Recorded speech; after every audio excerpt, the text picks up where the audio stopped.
give it right back to Blakes, and here he comes. Crossed over, straight to the basket, pull up, fade away for the win with 0.9. Jaylen Blakes returns to Cameron Indoor. Even though he isn't playing for Duke anymore, he's still making Duke fans happy this season with the game winner, as we all just saw, over North Carolina. He just came back to the lineup for Stanford, having missed a couple games due to injury. So it's good that he will be healthy and ready to play against Duke. This is a awesome matchup with Duke taking on Stanford this Saturday, with the two best players in the conference going up against one another in Cooper Flagg and Maxime Reynaud. I think we know the outcome of this game, but maybe Jaylen can get his sister to play. I mean, she seems to be quite the player. Right? She had that, I think, like a 50-point performance, and then it was that same weekend they both had buzzer-beating shots. Like buzzer beaters. What a year for the Blakes family. All right, even if Jaylen Blakes, which we'll get into it later, but he's taken a massive leap as a player for Stanford. Even if that didn't happen, your son graduated from Duke, now is taking graduate courses at Stanford. As Ryan Young put on his Instagram as a comment, he said to Mr. Blakes when he announced he was going to Stanford, the 40-year plan. And sure, Jaylen Blakes he's set for life. That guy has, he's really mastered, the school of basketball, if you will. Well, and I know you're going to get into the stats and introduce us to the whole team, bench players and everything, but I do have some stats that you don't. And I think the Ryan Young lead-in is going to be a good one. So first of all, you may think that Duke is rated and ranked above Stanford, but you're wrong. In terms of the U.S. News and World Report, 50 best universities in America, Stanford, number 4, Duke, number 6. So I don't think that Jaylen Blakes did himself any harm by picking going to Stanford. Combination of Duke and Stanford. In fact, Stanford graduates average 15,000 more than Duke graduates, and Duke graduates do mighty well. And the acceptance rate, as stingy as Duke is at 7%, the acceptance rate at Stanford is 4%. So just a couple of stats that I didn't think you'd get to. That's perfectly fair. I'm curious, how deep did you go into these numbers? Do you have numbers on how much players or students who were part of the Brotherhood are making versus those who played within the Stanford basketball program? I don't have that number, but I'm willing to say the Brotherhood takes care of their own. Yeah, I thought you might agree with that statement there. But hey, listen, the business of basketball, Jaylen Blakes, I don't think anyone's really doing it better than him, and he's just having an awesome year. Here's something for you that maybe you didn't look into. So there were 7 Duke transfers after last season, right? And there was a lot of talk about Coach Shire and, what's going on with the state of the Duke program, right? Those 7 players, there's only one guy of the transfers who you could argue is playing better than Jaylen Blakes right now. And that would be Christian Reeves? Not Christian Reeves. I ranked them. If you want to know the rankings, I'll give them to you in a second. But I have him 5th. 5th. I thought he had some good minutes against us. He did. Go ahead. Mark Mitchell, who is he's been one of the best players for a top 25 team in Missouri playing in the SEC. I think that gives him the slight nod. As somebody who talks about strength of schedule every episode that we have, I think we have to acknowledge what Mark Mitchell's doing against tougher competition. Gives him the slight nod over Jaylen Blakes, but Blakes is certainly number 2 of the guys who transferred out, which includes Jeremy Roach, Jaden Shutt, the aforementioned Christian Reeves, Sean Stewart, and TJ Power. And Blakes has just had a tremendous leap for Stanford. And it's been a lot of fun to see him get the playing time that he's had, because it wouldn't have happened at Duke. And we've seen flashes from Blakes in the past at Duke when there's been injuries. He had that huge 17-point game against Wake Forest a couple years ago. He has just had moments with the Duke uniform on, and so I never imagined, though, he could be this good with consistent minutes.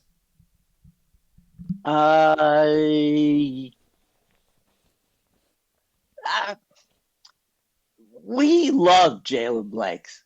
We kind of thought that he should be getting more minutes, and I think I'm not terribly surprised that he could do this in another format. There are players. I mean, I think that's great that you took us through the 7 players, and of all of them, Mark Mitchell, who at times was just explosive for us, but saw no future in the current construct of the Duke team. But I'm not terribly surprised by Blake's, although we always thought his defense was his key. So I guess right.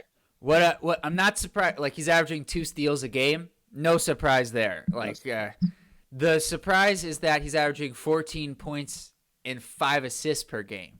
That I thought he could, like Goldwire, when he left, he went to Oklahoma. He averaged around like 10 points a game. I thought that could be, like the high water mark for Blake's, but he has far exceeded that. We spent a lot of time, though, talking about Jaylen Blakes. I think for respect of the Stanford program, have to spend some time on Maxime Reynaud, who is, as far as I'm concerned, the second best player in the ACC. I know there's some people who may say he's the best, but I don't know. Maybe they're not watching Cooper Flagg. That's all I got to say about that. But Maxime Reynaud, he's Blake's Maxime Reynaud, and we're going to get to the third guy in a couple minutes here. They have a clear big 3, if you will, for Stanford, and Maxime Reynaud is the number 1 guy. And he's 7'1". He's gotten better each year. He's a senior now. He's averaging 20 points, 11.5 rebounds, 2 assists, a steal, and a block per game. He is just, and he's very skilled. Like, he can dribble the ball. He can shoot it from the outside. He can shoot from the post, from the mid-range. It doesn't really matter. Without Blakes, they had a stretch without Blakes and without their backup point guard, Benny Gieler. And especially in the first half against NC State, they had Maxime Reynaud operate as the point guard. It wasn't very effective for Stanford, but that also has as much to do with the rest of the guys surrounding him as it did with Reynaud. Now, Reynaud's last game out was Georgia Tech, or? Yes, Georgia Tech. Where he did not shoot well. He did not have a great game. He did not. And Georgia Tech was very comfortable letting him shoot the 3. And Reynaud, if anybody watched that game, Eric Devendorf was on the call. Devendorf, almost monotonously kept saying, Reynaud, he really needs to get by the basket. He needs to score around the rim. And he's falling too in love with the 3-point shot. And it is true. He's not, while he does shoot them, his percentage has declined a bit as the year has gone on. He's like a low 30% 3-point shooter. But if he gets the ball around the basket, he's very skilled. And it will be fun to watch him against our bigs in Malawach and Malik Brown, who I think this will be a better matchup for Malik Brown. Let's get to the lineup for the entire lineup. So you mentioned Reynaud, you mentioned Blakes. Who's the third? Isaiah Sellers. And quick story about Isaiah Sellers. So last year I was watching USC. They had Isaiah Collier, and obviously Bronny James. So they were a good team to watch. We're watching the game. My mom, your wife, walks in, and she's like, "Who's that guy? He's good. He's better than Bronny." It was Isaiah Sellers. And at the time, because a couple of months earlier, she's a UConn fan, she said, Cam Spencer, that's the best player on the team. And I was like, yeah, he's a good shooter, but I don't really know if he's the best player. It turned out by the time you got to March Madness, you had a very legitimate argument that Cam Spencer was, if not the best player, one of the best players on UConn last year. So I made note of that. And I said, okay, maybe this Sellers guy, he could be something. He averaged about 4 or 5 points per game in a limited role for USC last year. He's averaging 14 points per game for Stanford this year and is shooting 41% from three. And he can score not only from three, but also from the mid-range. He gets his points within the flow of the offense. And you almost wish he would be a little bit more aggressive because he's probably the best shooter, not probably, he is the best shooter on the Stanford team. And I think if you're a Stanford fan, you would almost rather him score 17 or 18, but maybe shoot 37 or 38% from three. He's just a really good scorer. Those are their big three. Then the rest of their starting lineup, at least against Georgia Tech, was Ryan Agarwal, a 6'6", wingman, redshirt sophomore, 7 points, 5 rebounds, 2 assists per game. He apparently has the reputation of a shooter. He is not shooting the ball well this year. 37% from the field, 27% from three. It's not been a good year from that front. Yes, from Agarwal. He shoots a bunch of them. I will say in the second half against NC State, without both their point guards, they pivoted from Reynaud at the point to Agarwal. Agarwal did a good job of distributing the ball. He racked up a number of assists. But with Blakes and Gieler back, he's more in the off-ball role, and he's clearly not doing too well in that position. Their last starter, 6'8", 215-pound Donovan Young. He missed a few games. He's pretty athletic. 4 points, 3 rebounds. He's shooting 47% from three, unlimited attempts. Doesn't shoot many, but when he does, they tend to go in, which is similar for one of their key guys off the bench, Chisholm Akpara, who played at Harvard last year, transferred over to Stanford because he played at Harvard. They let him in, similar with Mr. Blakes. And he's 6'8", 240. He's a very strong forward. Doesn't shoot a ton of threes, but when he does, they go in. 6 points, 2 rebounds for him. The aforementioned Benny Gieler is their backup point guard. He was one of Bill Walton's favorites. I don't really remember why, but when he would check into the game, Bill Walton used to love him. Rest in peace to the legend there. 6 points, 2 assists for Benny Gieler, who just plays hard, which I think is just an important aspect, when you're a guy coming off the bench. They also have Aiden Kamen, who's a 6'10", 220-pound redshirt freshman. He's like their backup center. They'll play him in small stretches with Reynaud, but he's really there to be the backup for Reynaud. And Evan Stinson played well against NC State, 6'7", freshman, averages 3 points per game. The one thing that I think is notable with this team, they do match up well size-wise. Gieler is the only guy who's a little bit small at 6'1", 180. But outside of him and Blakes, everyone is 6'5" or above. And Blakes, while he may be 6'2", you're never really worried about him giving up a couple of inches because he's strong. We all know what Jaylen Blakes is capable of as a defender. What about some of the team stats? So what do they shoot as a team for 3-point? And also, I thought one of the really good things you pointed out last game, Jack, was the uh, national rating for offensive rebounding for Cal. And so, where do they stand in some of their team stats? So they're across the board like an average to slightly below average team in most categories. Ken Palm, they have an 87th ranked net rating, 81st on offense. They're slightly better offense than defense, where they're about 111th defensively. So, again, maybe a little bit above average, in terms of their net rating. But some of this is because they played one of the worst non-conference strength of schedules in the country, so their numbers are a little bit inflated. They've struggled a little bit in ACC play. Albeit last couple games they haven't had Blakes and Gieler, which really has affected them until they did get them back for Georgia Tech, and it's still they couldn't find a rhythm.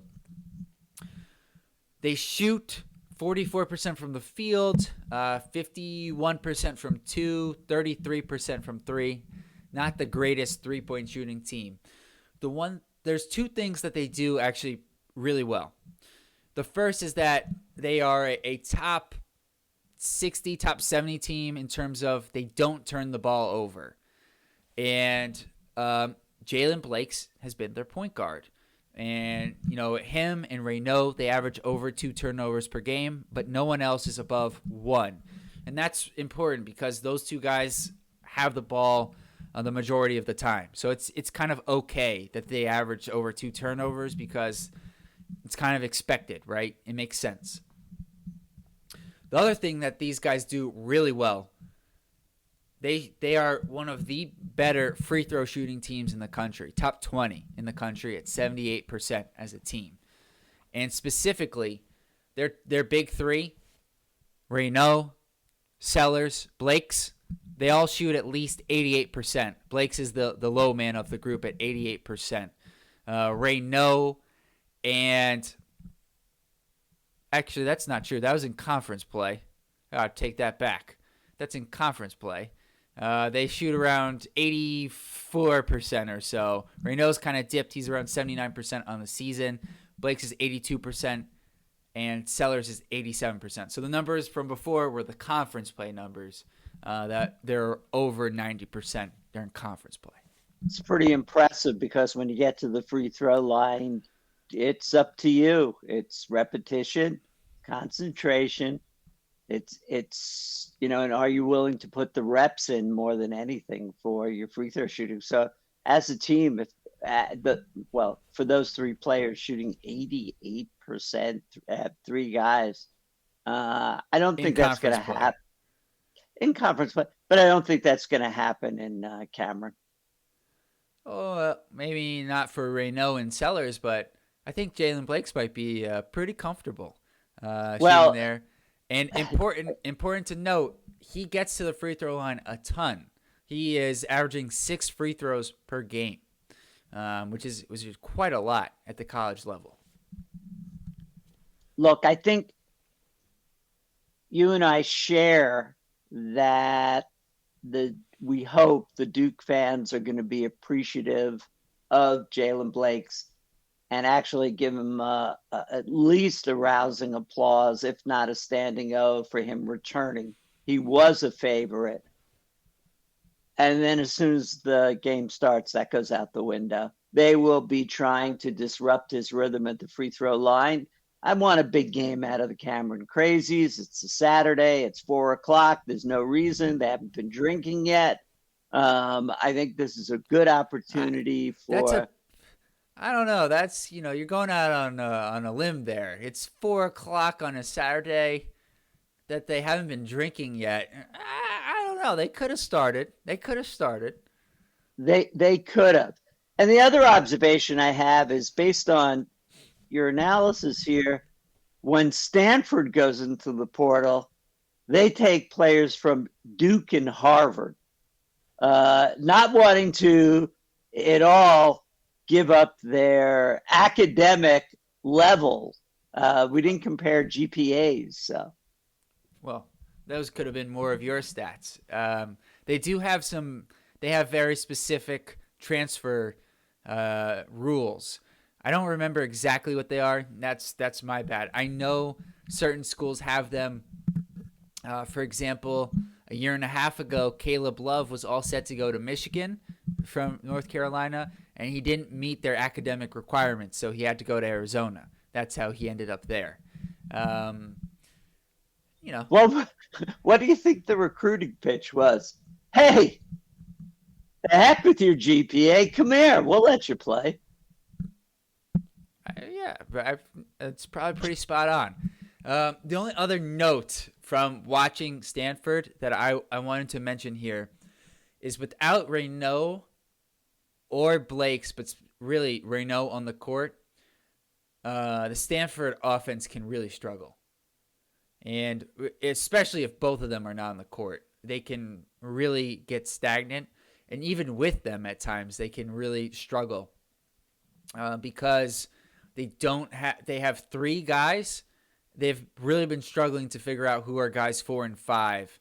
Agarwal gets a ton of minutes, but as we went through the numbers, he's not a good shooter. So I think the scout for Duke is fairly simple. Now, Reynaud is he's a great player.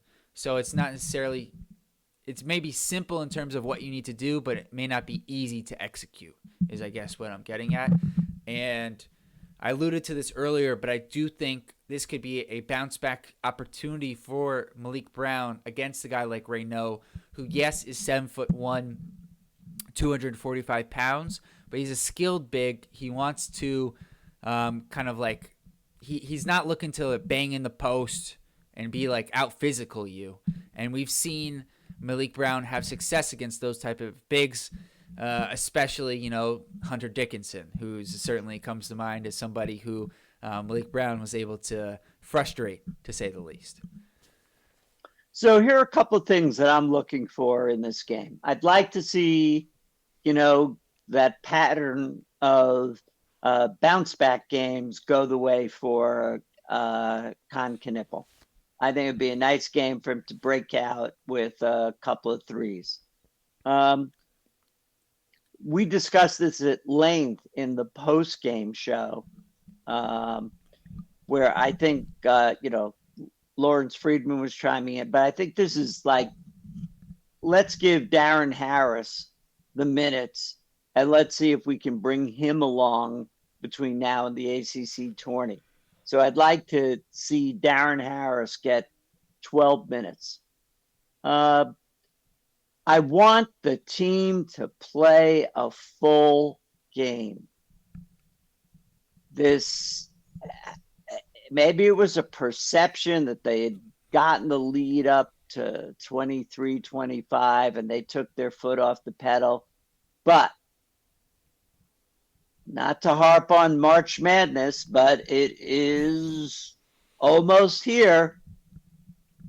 The games they're going to play, they need to show that they can play defense for 40 minutes, and that will keep them in games where their offense is sputtering. And so I'd like to see a full game out of them. And, maybe – look, we heaped a lot of praise on Isaiah Evans for his defensive performance. And maybe the opportunities also allow Quickjaw to be able to give us a display of three-pointers. So that's kind of what I'm looking for or hoping for from this game. A complete game is high on my list. I agree. There was some national college basketball people, not going to name names, don't need to give them any more publicity, but they're talking about how it was a dominating win by Duke over Cal. And it feels to me like somebody who may have looked at the box score and saw what the end result was, but maybe didn't watch the game. Well, I think in fairness to a comment like that, if you were Duke, it was a knockout punch from the start. And then certainly the first segment seemed to go their way. And then that's when, for you and I, their intensity lacked for the balance of the game. But it wasn't a game in which Cal got it to back under 10, let's say. So, you know. No, but like I think, for example, the North Carolina game had a kind of similar flow, right? Where Duke got up early, they took the lead extended early in the second half, and then towards the end of the second half, North Carolina was able to kind of like cut into the lead and only lose by, I think it was like 17. But that was still a dominating performance against North Carolina. It felt different to me.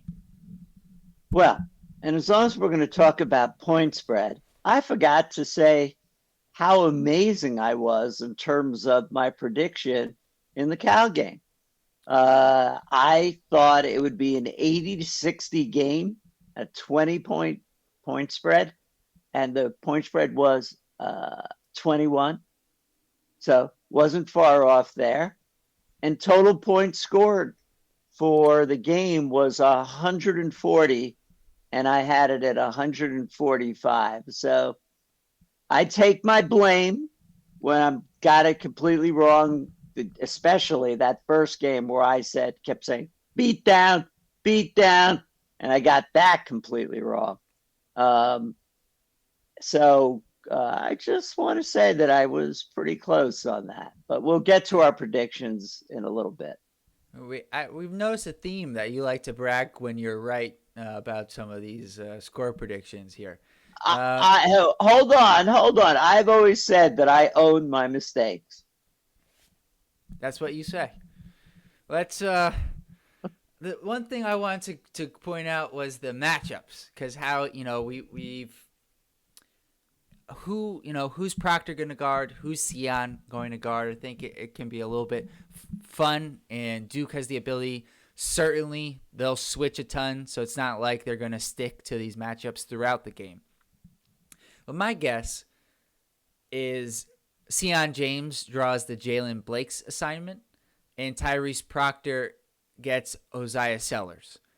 And Proctor does a really good job on shooters, just taking away their airspace and not allowing them to get really any separation. And when he's locked in, we've seen it in the past where guys just have they run off of a screen, Proctor's there. They try to cut, he's hanging on their hip. So he can really make it difficult, which means Knipple has the Agarwal matchup. Flag is matched up with Donovan Young.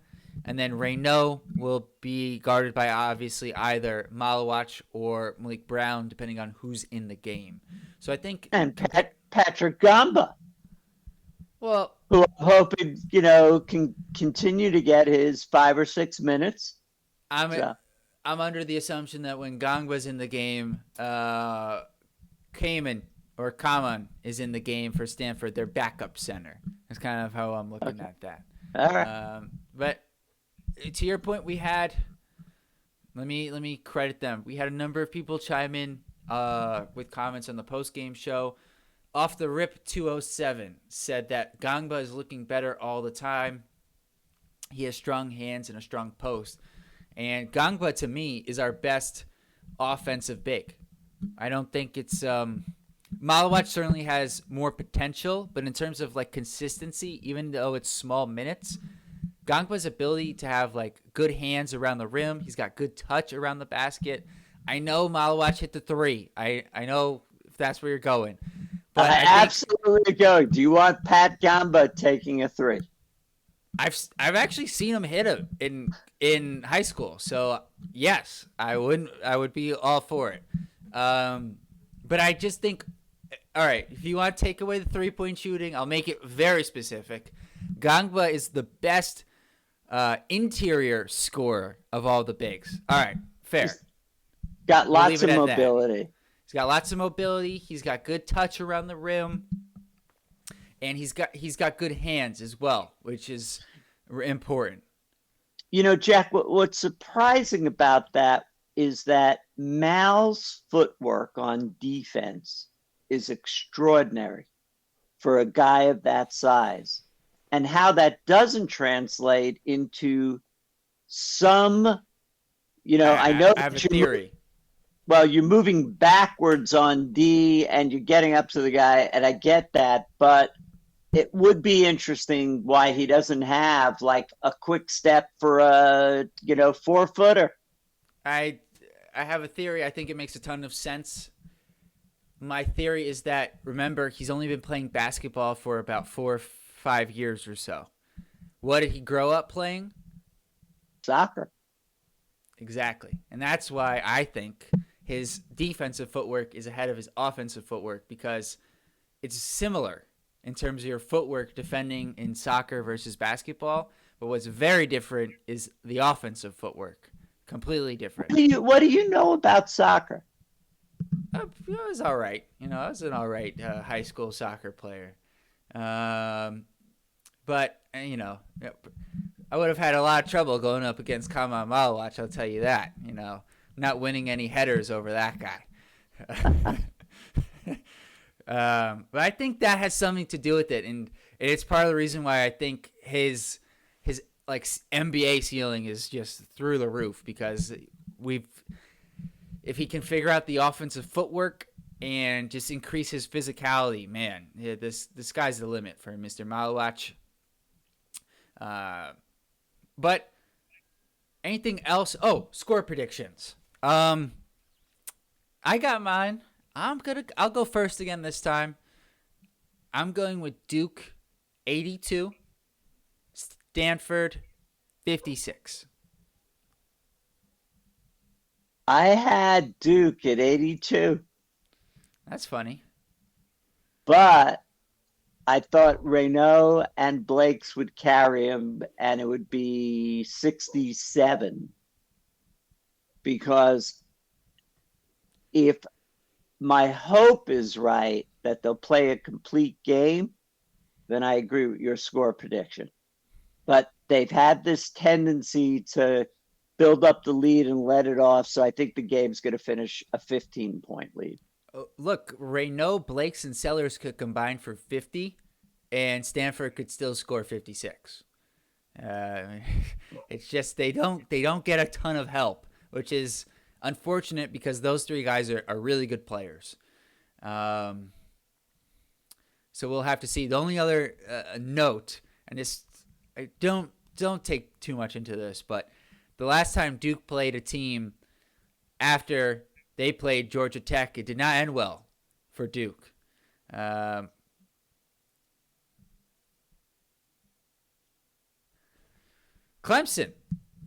lost triple overtime game to Georgia Tech. Duke played them the next game. Clemson played much better.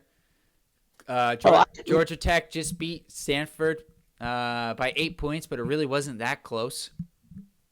Hopefully, the pattern ends here. That's my prediction. The pattern ends here. Well, one of the things is going to be not that they'll guard each other. I didn't realize Renault was as tall as 7'1", but with Flagg and Renault both being touted as the two best players in the ACC this year, I expect Renault to try to give us his A-plus game as well as Cooper, because this is bragging rights for the two of them. And I see it more on the Renault side, and I think Cooper's just going to be Cooper. I think from what we've come to learn about that guy, I don't know if I just don't think he cares about that. And I think Renault will play better just because he's coming off of as you mentioned earlier, a pretty bad performance against Georgia Tech. So I think there was a. Go ahead. I was just going to say that, for our listeners, there is a great article. It's fun, where the Athletic did a long piece on what's it like to just be Cooper Flagg, the freshman, and his first and only college basketball attendance, let alone season. And they went. It was just great. Favorite sandwich, bacon, egg, and cheese. I get a sense that to a large degree, the student fan base gives him a little bit of space on campus, that he Well, likes to hang with his friends, that he doesn't. Do you know, Jack? He deleted his Twitter account and his 800 followers on Instagram. He doesn't post. 800,000 is my guess as well. Yeah, 800,000. He does not post. Oh, He is trying. He's trying. He doesn't have a girlfriend. His mom said that was a good thing. No distractions. But he she said, means she means business. We see her pretty much every game at this point. You could tell. I mean, obviously we know her pedigree speaks for itself, but she's locked in. You know. she had a lot to say in this article. I think she's quoted as much as Cooper. But Well, that he, adds up. Cooper doesn't talk very much. no, he doesn't, and he didn't in this article. Short and sweet comments, but um, he's also trying to be a. It's no longer, like I would say, a freshman, but it's no longer that. For a Cooper Flag, it's your 1 year of college. And so he's trying to cram what most people come down from the stratosphere have an experience in college in 4 years. He's trying to balance his all the publicity, all of the training, all of his parents making certain that he is sticking to the plan. But his mom is also saying, try to enjoy the 1 year, because it's worse than I'm even saying, because of the NIL. He is a professional. I mean, he's got to live up to contracts, and then that's it. It's over, and he's in the NBA, and he's one of many, hopefully a few many. But Well, and I guess also to add on to that, based off of how the NBA draft works, he's going to go from a team, this Duke team that may not lose more than 5 or 6 games the entire year, to a team where he's going to lose 5 or 6 games within his first month. And I know it's Cooper Flag, and he is going to make a big impact on winning more than people probably realize. But still, he's going to be on the Washington Wizards or the Utah Jazz. You know, maybe he gets lucky. He ends up on a decent team that's not as bad as some of these other teams, because I think we all know, all of us Duke fans know, his impact on winning is just going to be people have an idea of how great he is, but I think we all know it's much bigger than people even may realize. And I have a question for you, and I'm going to give you an out. You don't have to answer it right now, but I'm going to put you on the spot. You can say you need time until the post game, and that's perfectly fair because I'm putting you on the spot here. But of the Duke one and dones, we're now, past the 2/3 part of the season, just about there. I think it's fair to ask the question.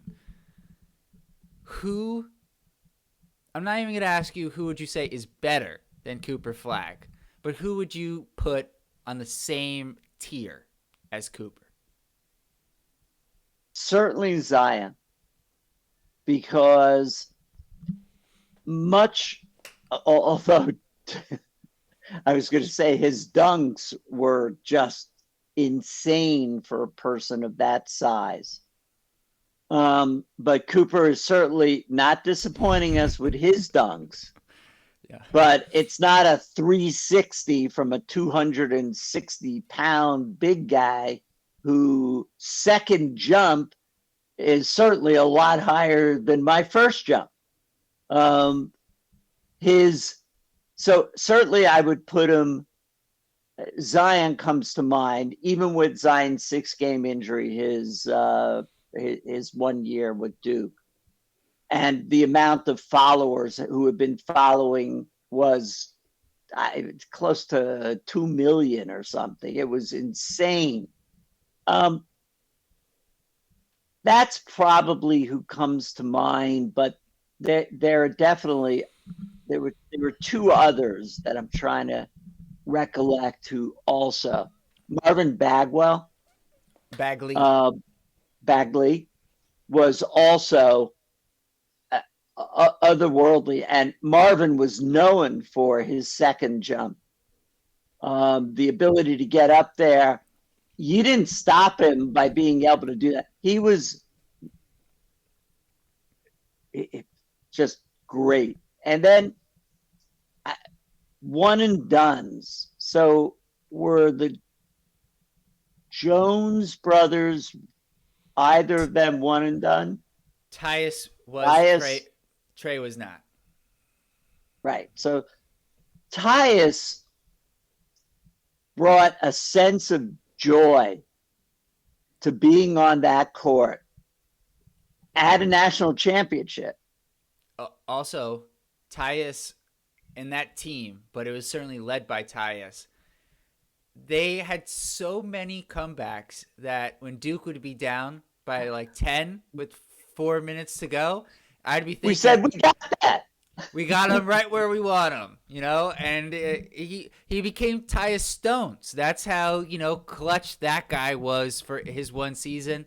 And his numbers in the biggest games were always unbelievable. I wouldn't put him in the same tier as Cooper Flagg, though, but he was awesome in his 1 year. So this is going to generate a ton of comments. So my 4 picks would be Coop, Zion, Bagley, and Tyus. All right. Tyus has a national championship. He certainly does. And therefore, it's hard not to want to put him as the modern group. I mean, if you want to start going back. Nope, just one and dones. Just one. I mean, you could go back. There were other one and dones earlier. I know Luol Deng. I can't remember if Corey Maggette was one and done or he was like 2 years. He may have been one and done, but he wasn't the same level. For me, you, as far as I'm concerned, hit the nail on the head right away. It's Zion, and there's no one else. And the reason why is because, from my perspective, and I'll rattle off a bunch of names. You feel free to interject, but Jahlil Okafor, Justice Winslow, Jabari Parker, of course, Kyrie Irving, but he doesn't really count because he played 10 games.